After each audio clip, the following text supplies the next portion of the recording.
પણ બંધ ન કરાવી શકું, કારણ હું મેઘનાથની માં સુલોચનાની સાસુ હું રુદન કેમ બંધ કરાવી શકું? અને છતાં જ્યારે રાવણે હુકમ કરીને કીધું કે જાઓ રણું બંધ કરાવો, મહારાણી મંદોદરી રણાગણની માલિકો આવે છે, મેઘનાથનું સપ પડ્યું છે, માથે સુલોચના રુદન કરે છે, પાછળ હાથ ફેરવીને એટલું કીધું કે બેટા છાના રહ્યો, બેટા છાના રહ્યો. અને તેથી સુલોચનાએ પાછું ફરીને જોયું ને, માં હું કીધું તો કે બેટા છાના રહ્યો.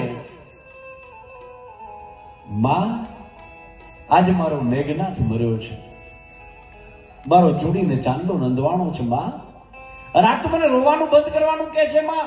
એક જવાબ આપી દે પછી નહીં રડું.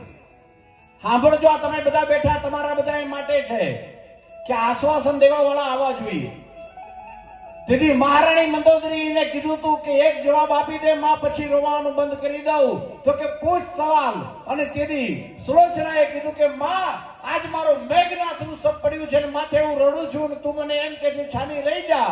માં કાલ જેદી આ રણાગણની માલિકોર દશાનંદ રાવણનું સપ પડ્યું હશે અને માથે તું રોતી હઈશ, તું નહીં રોવે માં?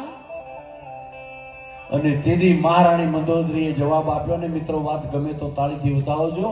મહારાણી મંદોદરી એટલું બોલી હતી કે બેટા નસીબદાર છું, ભાગશાળી છું કે આજે મેઘનાથનું સપ માથે તારું રુદન અને તારી વાહે હાથ ફેરવનાર લંકાની મહારાણી જેવું પાત્ર છે.